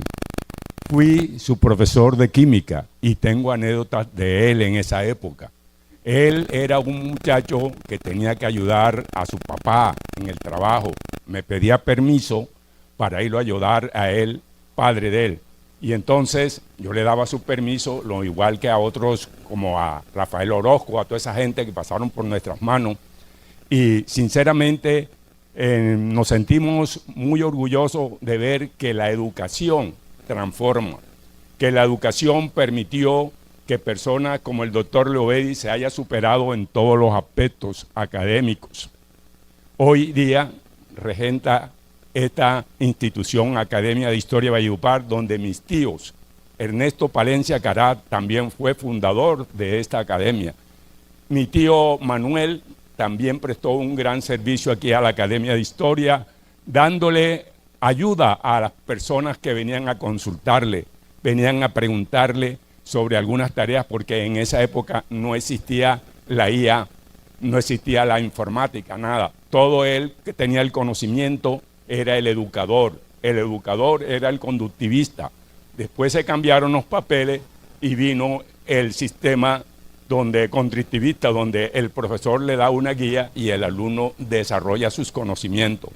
Aquí hay varios estudiantes, exalumnos, que hoy yo cuando los veo, sinceramente me enorgullezco. ¿Por qué? Porque vi que lograron superar las barreras, lograron hacerse grandes profesionales y personas muy importantes aquí en el departamento del Cesar. Para no cansarlos más, quiero decirles a todos ustedes que yo llegué aquí en el Lo Perena en el año 1971. Vine a reemplazar a unos profesores magníficos que les habían hecho ellos una huelga, como era el profesor Quintana. Yo reemplacé al profesor Quintana en el área de química. En esa época los estudiantes eran demasiado exigentes.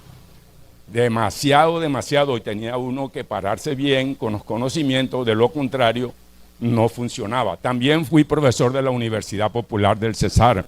Me vino a buscar el señor rector porque no le entendían al profesor que le enseñaba la química. Y me dijo, si usted es capaz de transmitirle los conocimientos y ellos le entienden, el puesto es suyo. Y efectivamente me gané el conocimiento. Pero tengo que decir una cosa que me duele decirla, pero tengo que decirla. A mí me parece que la educación en cierto aspecto ha tenido unas desventajas. ¿Cuáles son las desventajas que ha tenido la educación? Que es que hay competencia entre los colegios por enseñarle a los muchachos a desarrollar las preguntas del IFE, del saber, y se olvidaron de la parte de laboratorio. Ya los colegios no enseñan que el alumno vea un experimento, y ahora lo puedo decir porque cuando el estudiante se va al exterior, fuera de aquí de Colombia, pasa muchas necesidades porque él está acostumbrado a desarrollar preguntas IFE, pero no sabe de un laboratorio, cómo se llama un implemento, nada de eso sabe. Entonces yo le ruego pues que habría que tratar de superar ese desfase que hay en la educación. Muchas gracias. Bueno, dicen que los últimos son los primeros, y este lo voy a entregar yo. Ruth Arisa Cotes, como casi todos, la única, bueno, Pedro y Berenice no fueron directamente mis profesores, pero sí estuvimos juntos en el colegio. Pedro era prefecto de disciplina, yo estudiaba ahí, nunca fue mi profesor, ni Berenice, pero tuvimos mucha relación. La única aquí que no fue mi profesora fue la profesora Lili, no hubo oportunidad. Y yo invito entonces a la profesora Ruth Arisa Cotes, quien fue mi profesora en el año 1969 de español y nos dejó botados. En el mes de marzo se fue, no supimos por qué y no volvió más. Profesora Ruth, tengo el honor, el gusto de entregar a usted esta distinción que le hace la Academia de Historia del Valle de Upar a su socia emérita, Ruth Arisa Cotes.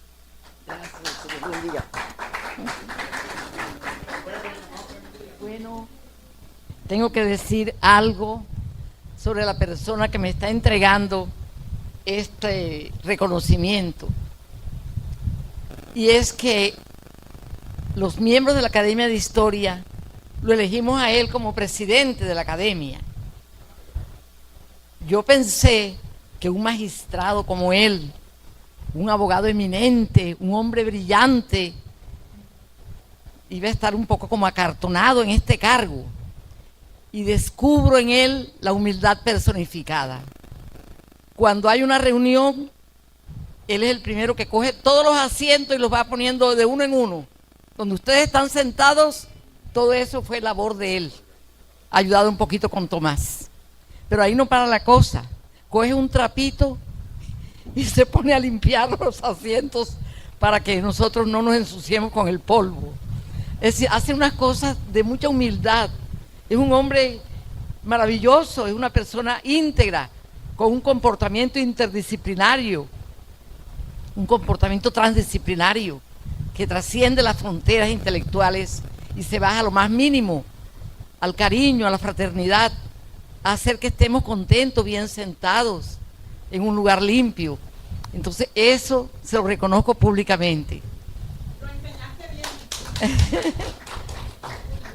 En cuanto a mí, en mis 50 años de docencia, desde el preescolar hasta la universidad, mi trabajo con niños enfermos mentales en Bogotá, niños enfermos mentales en tratamiento psicoanalítico, donde el doctor José Francisco Socarrás, fundador del psicoanálisis, les hacía psicoterapia a esos niños, psicoterapia individual y psicoterapia colectiva, ludoterapia, y varias técnicas para curar a los niños enfermos mentales. Ese fue un trabajo maravilloso que yo hice en Bogotá porque yo era madre sustituta de esos niños. Ellos venían de hogares rotos, tenían mal concepto de sus padres. Entonces yo estaba recién casada en esa época y lo que perseguían los psicoanalistas era que los niños reemplazaran esas figuras negativas de sus padres por una figura más amable de padres, que éramos mi esposo y yo. A mí me decían Mami Ruth y a él le decían Papi Fabio, los alumnos. Y así duramos como 8 años en ese cargo. Aquí en Valledupar fundé un colegio con mi esposo llamado el Liceo Campestre Disneylandia. Todavía está la casa ahí donde funcionó. Pero al fundarlo yo me vi en una situación confusa, porque el colegio estaba ubicado entre Novalito, de los niños pudientes, y Zapato en Mano, un barrio de invasión, y al otro lado el barrio Cañaguate, con la carrera cuarta que apenas comenzaba. Entonces a mí me daba pesar todos los niños ricos en mi colegio matriculados, llegaban en sus carros, y los niños de alrededor de las clases pobres no tenían cómo pagar una pensión. Entonces lo que determiné como persona cristiana, yo era catecúmena en esa época, fue becar a todos los niños de Zapato en Mano y a los de el Cañaguate, a los Guajira, sí, señor. Los bequé a todos. Recuerdo tanto a los hijos de un zapatero que había en esa época, los Garay, los Espeleta. Bueno, habían como 20 niños becados de esos barrios pobres. Entonces esa fue la labor social que yo hice con mi colegio, hacer que los niños pobres estudiaran con los niños ricos, ¿sí? Que hubiera ese intercambio cultural y social, que no hubiera esa diferencia. Y los niños de los barrios pobres eran muy mimados y muy consentidos. Luego, como supervisora de educación del departamento, mi labor fue con los indígenas de la Sierra Nevada. Los indígenas tenían 67 años de estar siendo educados por los indígenas, por los sacerdotes capuchinos. Pero había una falla. Cuando iban en segundo de bachillerato, los echaban para afuera. O sea que no serían nunca doctores, porque el pasaporte para ser profesional es el cartón de bachiller. Entonces los echaban para afuera en segundo. Ni eran bachilleres, ni nada, no sabían ningún oficio. Era una falla muy grande. Entonces los indígenas arhuacos se rebelaron con este tipo de educación y echaron a los sacerdotes. Y le pidieron al gobierno, que ellos querían depender de lo oficial, del gobierno, pues. Yo era supervisora de educación. A mis compañeros les dijeron que fueran a recibir las escuelas a la curia, a la iglesia, para entregárselas a la Secretaría de Educación, todas las escuelas indígenas. Mis compañeros, la gran mayoría, dijeron que ellos eran licenciados y que no iban a terminar montados en burro por la Sierra Nevada, recorriendo las escuelas. Faltaba yo, que estaba recién tenida mi último hijo. Entonces a mí me dijeron, y yo dije, para mañana es tarde, yo sí acepto. Y me fui en mi burro durante 15 años por toda la sierra, visitando Cherúa, Bernaca, Surimena, Ullamal, Cinca, Barcino, Guamaca, Pozo de Humo, el río Seco, el Pontón, Atico número 1, Atico número 2, Atanque, Chemesquemena, Guatapurí, San José, Maruama, que Chenduca, Cuencame, que 7 lagunas del río Guatapurí. Todo en burro y en mula visitando escuelas. Resulta que los cogis no tenían maestros en sus escuelas, no había escuelas entre los cogis, tampoco había escuelas entre los huihuas. Entonces yo dije, esta guerra de los arhuacos debe servir para que haya escuelas en las otras etnias, también donde los cancuamos. Entonces yo cometí una mentira, digámoslo así, y dije en la secretaría que todas esas escuelas que se debían nombrar maestros en todos esos pueblos de los huihuas, de los cogis y de los cancuamos, no solamente de los arhuacos. De tal manera que entonces recorrí toda la sierra hasta Santa Marta, con Río Ancho, Chincuámero, San Miguel, San Francisco, Macutama, Pueblo Hundido, Pueblo Nuevo, salir a Mingueo, al páramo de Yequín, Mamán, Canaceranco, a Campamento, a salir a Aracataca. Todo eso en mula. Como era dama gris, yo inyectaba, vacunaba, cogía puntos, curaba heridas y dictaba cursos de primeros auxilios. Entonces empleaba mi condición de dama gris para hacer también labor digamos, de medicina. En una ocasión encontré en el páramo de Yechiquín 10 niños muertos con toferina. El enfermero lo había picado una culebra, había muerto. Y algunos adultos habían muerto de otras enfermedades y quedaron 15 niños huérfanos que fueron repartidos entre los diferentes hogares para que los criaran, porque así es en la zona indígena. Mi trabajo fue para mí maravilloso, yo me sentía muy contenta. Entonces el gobierno, al ver mi trabajo en la Sierra Nevada, lo valoró y me mandaron a Bogotá a estudiar antropología. Me dieron una comisión de estudio, pero ya yo era, como quien dice, antropóloga. Con 15 años trabajando con los indígenas, pues ya yo era antropóloga sin título. Entonces me fui allá a Bogotá, era sin remuneración. A mí no me pagaban sueldo mientras yo estudiaba. El único estímulo era que cuando regresara ya graduada me guardaban el puesto. Y yo acepté.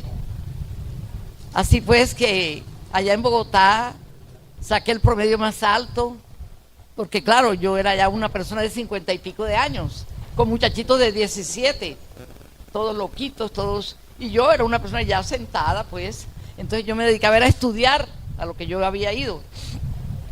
Salí con unas calificaciones muy altas, sacaba en todos 5, 4, 8, y yo feliz. Terminé mi carrera y luego hice una especialización en historia regional de 2 años, año y medio, no recuerdo cuándo, aquí en Valledupar. Ese es mi currículo.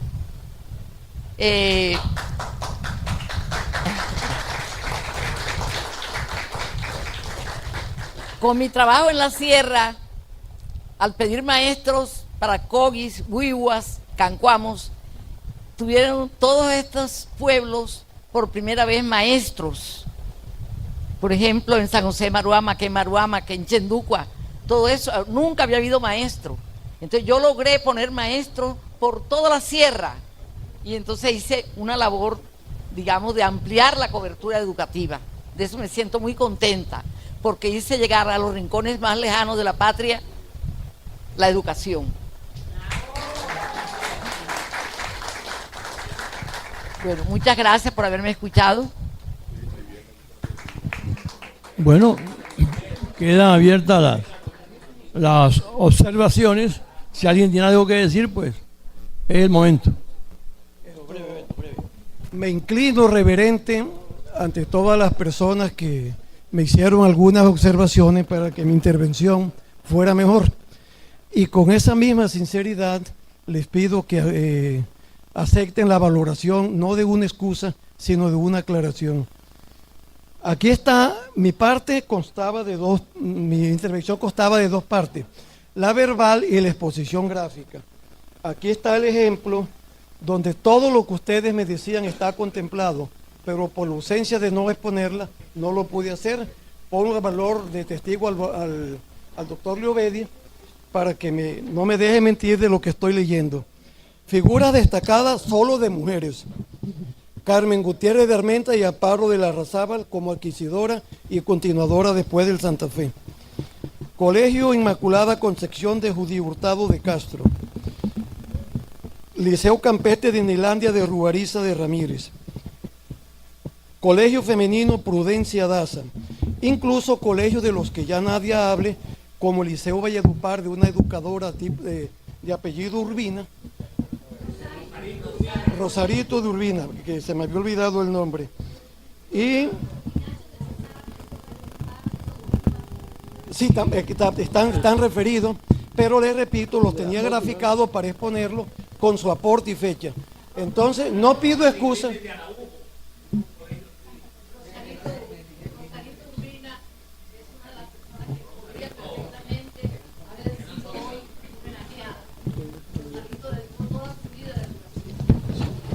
Bueno, están incluidas en este estudio, pero les repito, como era gráfico no pude imponerlo y el doctor Leovedia lo está viendo que no estoy mintiendo. ¿Me lo va a pasar? Claro. Quedan para consulta de todos ustedes en los archivos aquí del Centro de Historia. Bueno, si alguien más tiene... Sí, doctor. Ahí está el micrófono. Por la palabra. quiero referirme a algunas reminiscencias que a veces encuentra uno por ahí en cuanto a la educación, porque amerita explicación el hecho según el cual parece que aquí nunca hubo educación. Y si es posible que hayamos estado desiertos por lo que le pasó a Valledupar, ¿no? Valledupar, después de la independencia, le quedó montada una enemistad histórica contra Santa Marta por la confrontación permanente. Esta fue patriota y aquella fue realista. Y luego a Valledupar le tocó pagar las consecuencias. Pero háganse una pregunta: ¿cómo es posible que una ciudad 9 veces capital de provincias y departamentos con diferentes nombres durante el siglo XIX no haya tenido colegios? Y miren esto, en el testamento de María Concepción Loparena dice inicialmente que ella fue educada por profesores traídos de la capital, de la capitanía, quiere decir de Caracas. Fíjense que no era Venezuela y Colombia, no eran países, era el virreinato de la Nueva Granada, de la cual Venezuela no era sino la capitanía de un virreinato cuya capital era Bogotá. Fue educada aquí por profesores de Caracas. Y otra cosa, miren lo que escribe ella misma, que por cierto en su redacción se ve que era una mujer culta. Dice: es mi voluntad que de mis bienes se siga auxiliando la Casa de la Educación o colegio que funciona en el convento de Santo Domingo. Había un colegio en el convento de Santo Domingo. Y otra curiosidad, una simple curiosidad, y la sintetizo, que en cada uno de ustedes tendrá una respuesta. Yo no la tengo, pero hubo un fenómeno raro a finales del siglo XVIII. El clero decidió concentrar los indígenas de esta cara de la Sierra Nevada en un pueblo llamado por aquella época El Rosario. Dice el documento que tuvo tanto auge a consecuencia de eso, dicho pueblo, que llegó a tener 900 habitantes. Para esa época era una cosa bárbara, 900 habitantes. ¿Saben de qué estoy hablando? ¿De qué pueblo estoy hablando? No, de la Sierrita. Ese era Rosario. Ese era el Rosario. Y lo otro, el reflejo de eso lo hay en dos aspectos. Uno, que en el libro del Alférez de la Rosa, que fue una información eclesiástica, que menciona a todos los curas de cada pueblo, llama mucho la atención que todos los curas de Dibuya y Barranca y Fonseca para abajo eran, según este documento, nativos de Valledupar. Todo indica que estudiaban y se ordenaban era ahí en la Sierrita. Y lo otro, aquí, bueno, el caso particular mío, y ya termino, particular mío. Yo hice mi infantil, que era como se le llamaba, lo que hoy se llama kinder, mi infantil en Becerril, con la profesora Emilia Vega de la Sierrita. Y luego empecé la primaria, hice primero y segundo con Manuel Morales Araujo, vallenato molinero, educado en la Sierrita. Él murió de cáncer porque fumaba, no apagaba la pipa, fumaba pipa. Entonces lo reemplazó Alfonso Gutiérrez, otro sierritero. Luego termino la primaria y me vengo a hacer el bachillerato y caigo en un colegio de otro sierritero, el profesor César Mendoza, hijo de un sierritero educador, también educador. Al parecer, literalmente, todos los profesores de esta región venían de la Sierrita, un centro educativo que hay que tener en cuenta. Eran franciscanos. Bueno, por lo menos para la época de ellos. Sí.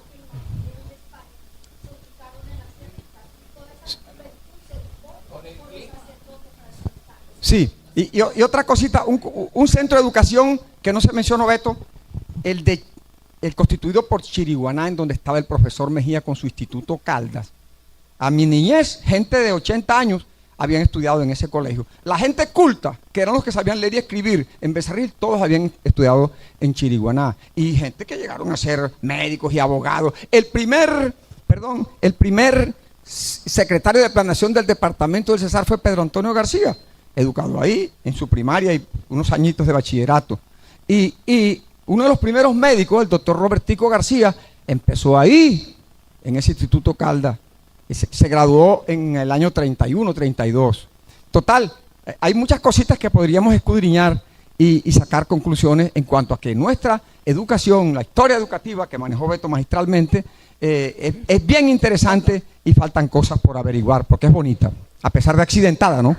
Gracias, doctor. Mire, hay un dato. En el siglo XIX, en la provincia de Valledupar, creada en 1950, existía escuela pública además. Y yo tengo en mis archivos personales, pero no los he traído acá porque estoy haciendo, cuando publique lo que estoy trabajando, están las planas que hacían los estudiantes, y eran unas letras hermosas. O sea, sí había, y además las personas que fueron dirigentes de esa provincia, que eran de Valledupar y Chiriguaná, eran personas bien ilustradas, porque hay unos escritos que ellos hacen que son de gente pensante y gente bien formada. Así que si hubo educación, tenemos que investigarla y deberemos hacerlo. Sí, señor doctor Carlos. Hay que recordar que las primeras escuelas públicas en Europa y en el mundo las constituyó Napoleón después de la Revolución Francesa.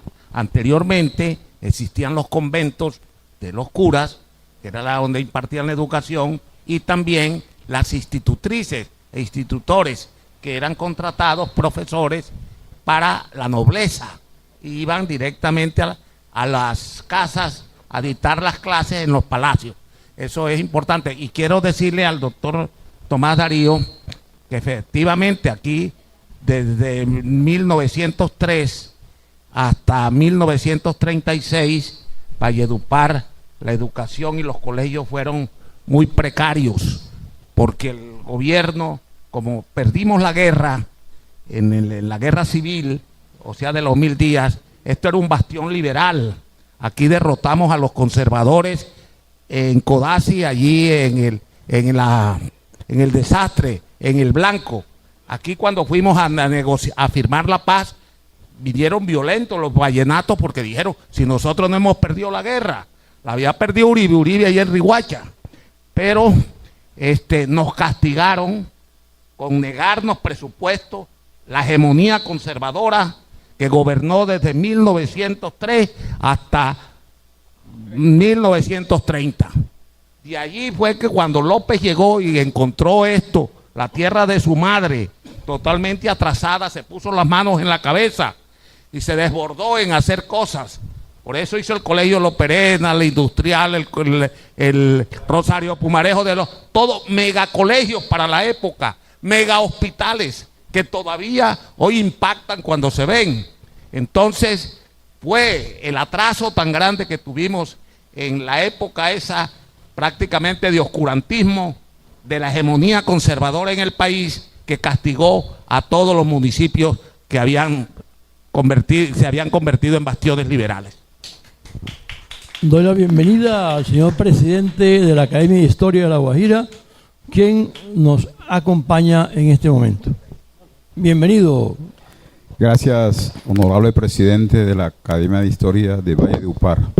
Me encuentro muy complacido, regocijado por ver tanta experiencia y tanto conocimiento sobre el desarrollo de la educación en Valledupar. Le traigo un fraternal y caluroso saludo desde la primera avenida de Sudamérica, desde Riguacha, haciéndolo extensivo a todos ustedes.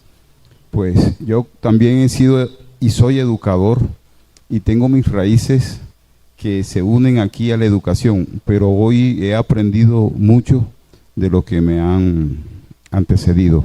En verdad, y también me siento muy complacido de ver tanta sabiduría y lo felicito a usted por haber compartido este momento con el doctor Alberto González Mestre, que ha sido muy importante. Quise haberlo escuchado con antelación, pero el afán del viaje me hizo llegar para ver las conclusiones que aquí se dieron. Muchas gracias a usted, y los miembros de la Academia de Historia de La Guajira también le envían un especial y fraternal saludo a usted y a los demás miembros educadores que hoy se encuentran con nosotros. Gracias.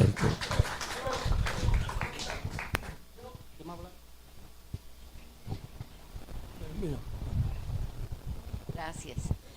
Yo quiero de manera muy efusiva felicitar al doctor González Mestre, porque con una y otra olvido, porque no es Dios, pero su investigación me pareció muy oportuna, muy linda, muy completa, muy profunda. Investigó muy bien, las anécdotas bellísimas. Nos trajo a la mente personas que habíamos olvidado, nombres antiguos, importantes en la cultura de Valledupar. Hizo un recorrido, nos hizo un lavado cerebral, hizo un viaje exhaustivo de la educación. Yo lo felicito por su trabajo de investigación. Bien, Gracias. Bueno, hoy es día de la educación, aquí es Valledupar, y quiero repetir algo que ya he dicho aquí en esta academia, y es que con el desarrollo de la ciudad debe ir también el desarrollo educativo, el crecimiento nociológico de la población a niveles internacionales. Con el doctor Leovedin Martínez, el presidente de la Cámara de Comercio, la doctora Helka Gutiérrez, y otras personas, hemos hecho algunos contactos para la creación aquí en Valledupar de un centro binacional llamado Centro Colombo Americano, que está en todas las capitales importantes.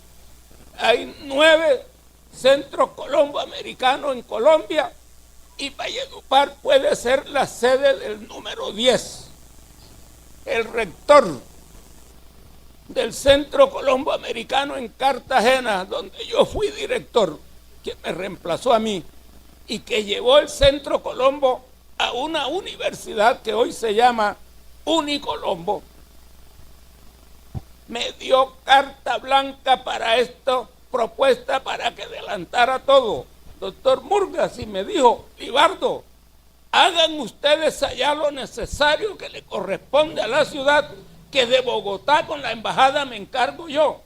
Dejo esa inquietud. Gracias, profesor. Bueno, si no hay más, pues darle los agradecimientos a ustedes por su compañía y su asistencia. Muchas gracias, y el próximo